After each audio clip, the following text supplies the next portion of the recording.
खबर बहुत बड़ी है। खबर ये है कि एनआईए जो कि नेशनल इन्वेस्टिगेशन एजेंसी है इंडिया की, उसने दिल्ली कोर्ट में ये अब प्ली पेश की है कि ये दरख्वास्त की है कि यासीन मलिक साहब को सजाए मौत दी जाए। पाकिस्तानी ऑक्युपाइड जम्मू कश्मीर में इस्लामी जमीयत तुलबा को कॉलेजों में री इंट्रोड्यूस किया जा रहा है।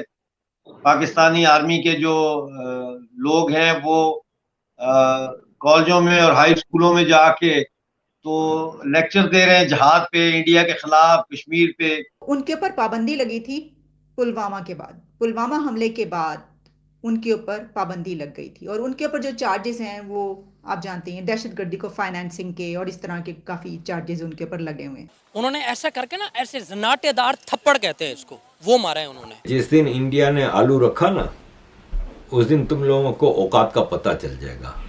पाकिस्तान संभल नहीं पाएगा।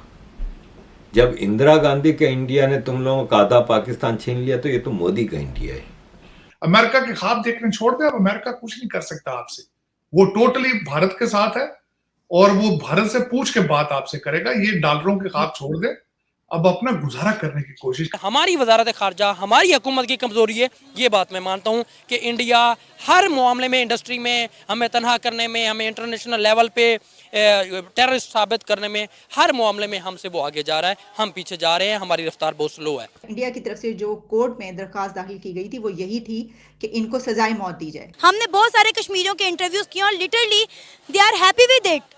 वो कह रहे हैं कि हम खुश हैं। तो पिक्चर अभी बाकी है सर, तो अभी जरा इंतजार कीजिए ना। अभी तो क्लाइमेक्स आना है सर, अभी तो आइटम नंबर भी आना है। जय हिंद दोस्तों, स्वागत है आपका भारत बुलेटिन चैनल पर। दोस्तों, देश के राष्ट्रीय जांच एजेंसी एनआईए ने दिल्ली हाई कोर्ट में यासीन मलिक के खिलाफ एक आतंकवादी टेरर फंडिंग में फांसी की मांग की है। एनआईए की याचिका को न्यायाधीश सिद्धार्थ मृदुल और न्यायाधीश बलवंत सिंह के एक विभाजन बेंच के सामने 19 मई को सुनवाई के लिए लिस्ट किया गया है। मई के पिछले साल एनआईए की एक विशेष अदालत ने मलिक को आतंकवादी टेरर फंडिंग और अन्य अपराधों में दोषी पाया था। उन्हें उम्र कैद की सजा सुनाई गई और 10,65,000 रुपए का जुर्माना लगाया गया। एनआईए ने यह दावा किया है कि मलिक का अपराध दुर्लभ से दुर्लभतम श्रेणी में आता है और इसलिए उन्हें फांसी की सजा का हकदार माना जाता है। मलिक ने इन तर्कों को खारिज करने के लिए सभी आरोपों को नकारा है और कहा है कि वो एक राजनीतिक कैदी है। उसने अपने दोष स्वीकार के खिलाफ अपील करने से भी इनकार कर दिया है। यासीन मलिक के वकीलों ने एनआईए की याचिका को चुनौती दी है, मगर दोस्तों इस खबर से पाकिस्तान को काफी तकलीफ हुई है क्योंकि सारे आतंकवादी उनके हीरो हैं और यासीन मलिक तो पाकिस्तान का दामाद है। तो दोस्तों, पाकिस्तान मीडिया का इस पर क्या कहना है, आइए जानते हैं इस वीडियो में। और दोस्तों, चैनल को लाइक, शेयर एंड सब्सक्राइब करना ना भूलें। धन्यवाद। इंडियन मीडिया उसमें तो मेरा ख्याल है कि कल रात से ये पब्लिश हो रहा है, लेकिन मैंने देखा कि अभी कुछ देर पहले, 1 घंटा पहले हमारे पाकिस्तान मीडिया में भी ये पब्लिश होना शुरू हो गया है, डॉन में भी पब्लिश हुआ है।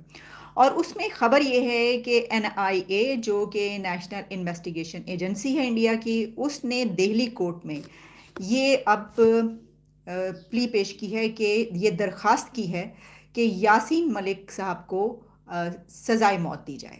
ठीक है जी। और इसके ऊपर अब देखते हैं कि दिल्ली कोर्ट की तरफ से ये आगे केस चलेगा तो क्या फैसला किया जाता है। लेकिन अगर हम इसके बैकग्राउंड में जाते हैं, खबर बहुत बड़ी है। देखिए, इंडिया के लिए भी, पाकिस्तान के लिए भी, पूरी दुनिया में खबर जो है ये पब्लिश होगी क्योंकि ये जो केस है ये काफ़ी अरसे से चलता चला आ रहा है।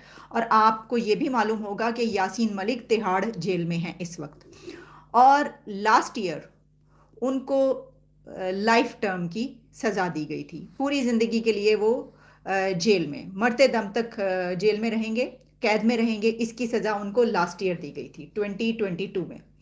और वो क्योंकि Jammu and Kashmir liberation front के चेयरमैन हैं, जो कि प्रो इंडिपेंडेंस है ये जमात, तो उनके ऊपर पाबंदी लगी थी पुलवामा के बाद, पुलवामा हमले के बाद उनके ऊपर पाबंदी लग गई थी और उनके ऊपर जो चार्जेस हैं वो आप जानते हैं, दहशतगर्दी को फाइनेंसिंग के और इस तरह के काफ़ी चार्जेस उनके ऊपर लगे हुए हैं।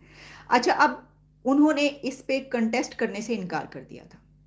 जब उनके ऊपर ये उम्र कैद की उनको सज़ा दी गई तो उन्होंने कंटेस्ट करने से इनकार कर दिया था। अब ये क्योंकि दिल्ली में ये दोबारा से पिटीशन दायर की गई है और एक मरतबा फिर मैं इसलिए कह रही हूँ कि पहले भी जो केस था और जो इंडिया की एजेंसी की तरफ से दरख्वास्त थी या इंडिया की तरफ से जो कोर्ट में दरख्वास्त दाखिल की गई थी वो यही थी कि इनको सजाए मौत दी जाए। लेकिन उस वक्त टर्न डाउन कर दिया था कोर्ट ने इसको, और उसके लिए कुछ काफ़ी चीज़ें उन्होंने पेश की थी, किस लिए ऐसा नहीं या क्या क्या सब कुछ।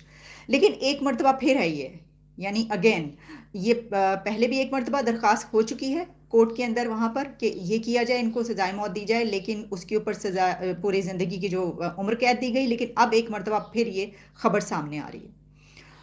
तो आज जैसा कि आप जानते हैं कि यासीन मलिक को पाकिस्तान में कैसे देखा जाता है और इंडिया में कैसे देखा जाता है, यानी ऑपोजिट डायरेक्शंस है ना दोनों, एग्जैक्टली ऑब्वियसली ये तो मतलब ये कोई बताने की बात नहीं है। उनकी जो मिसेज हैं वो भी यहाँ पे मशाल मलिक यहीं पर रहती हैं और उनको एक यहाँ पर जो है वो एक फ्रीडम फाइटर के तौर पर देखा जाता है, या आप जानते ही हैं एक हीरो के तौर पर इसको लिया जाता है। तो इस खबर के बाद पाकिस्तान की तरफ से इसके ऊपर आवाज़ उठाई जाएगी और हम देखें काफ़ी रिएक्शन आएगा। अब हम देखते हैं कि हमारी तरफ इसकी क्या स्ट्रेटजी रहती है। इसके ऊपर मैं इस वक्त की जो तफसीलात आपके सामने रख रही हूँ वो ये हैं कि जो दोनों कंट्रीज़ इस केस के बारे में सोचते हैं, आप इंडिविजुअल लेवल पर या हम, इसके बारे में वो हर एक की कोई भी राय हो सकती है, लेकिन मैं आपके सामने इस केस की तमाम डिटेल्स रख रही हूँ और वो तफसीलात बता रही हूँ। श्रीनगर जम्मू कश्मीर में होने वाली G20 की मीटिंग कामयाबी के साथ अपने अख्ताम को पहुंच चुकी है, लेकिन उसके बावजूद भी पाकिस्तान के foreign minister Bilawal Bhutto Zardari G20 की इस मीटिंग को जो कि श्रीनगर जम्मू कश्मीर में हुई उसे तनकीद का निशाना बना रहे हैं। इसी पर आज हम बात करेंगे पाकिस्तान की अवाम से कि हम लोग तनकीद करते रह गए और इंडिया ने जो करना था वो कर दिखाया। तो आइए जानते हैं इस सारे मुद्दे पर पाकिस्तानी अवाम का क्या कहना है। जम्मू कश्मीर श्रीनगर में G20 मीटिंग इंडिया ने बनाई थी, वहाँ पे की थी और बड़े कामयाबी के साथ वो अपने 3 दिन उन्होंने कंप्लीट किया और वो मीटिंग ख़त्म हो गई है। उसके बावजूद भी पाकिस्तान के फॉरेन मिनिस्टर बिलावल भुट्टो जरदारी उन्हें क्रिटिसाइज़ कर रहे हैं कि यूएन के रेजोल्यूशन के ये अगेंस्ट है, ये वहाँ पर नहीं होनी चाहिए थी। क्या कहेंगे आप इस पर? मेरी ज़ाती राय ये है कि पाकिस्तान बहुत बुरी तरह नाकाम है। ना सिर्फ ये मौजूदा हुकूमत बल्कि साबिक हुकूमत जो इमरान खान की थी, उन्होंने क्या कर लिया था जब मकबूजा कश्मीर का स्टेटस 370 उन्होंने ख़त्म किया।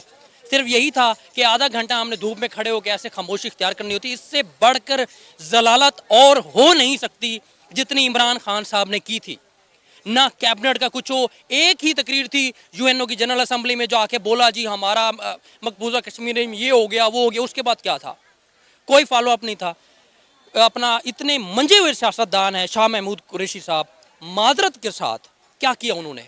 878 दौरे होंगे उनके 4 साल दौरे हुकूमत में। मकबूजा कश्मीर पे जाके उन्होंने क्या कर लिया था? वो बाद में वो जो सानिया हुआ, उन्होंने इंडिया ने अटैक किया, हमने उसके ऊपर रिएक्ट किया, सारा कुछ। उसके बाद क्या कर लिया था आपने? भाई G20 कॉन्फ्रेंस उन्होंने करनी थी, करके दिखा दी डंके की चोट पर। आपको 1 साल से पता था, आपने झक मारा है। बिलावल भुट्टो साहब मां सवाए चाइना की मजबूरी के 3 या 4 लोग नहीं गए ना वहां पे, ये सऊदिया, तुर्की और इसके अलावा किसको रोक लिया आपने? इसको आप खारजा पॉलिसी कहते हैं। इंडिया में गए, जयशंकर ने बिठा के आपकी दुर्गत बना दी, उधर ही बिठा के घर बुला के वो रगेदा आपको कि आप टेररिज्म की फैक्ट्री चला रहे हैं। देखें, हम इंटरनेशनली सतह पे हमने बोलना हो तो हम उनको ऐसा जवाब दे सकते हैं कि उनकी, अगर हम इसी तरह से आधे घंटे की खामोशी तारी रखेंगे और हम सिर्फ मीडिया में बयान देते रहेंगे तो शायद हमारी कम हिम्मती, कम अकली, इस वजह से कजी कुताहियाँ जो है ना, उस वजह से शायद हम उसको गंवा दें।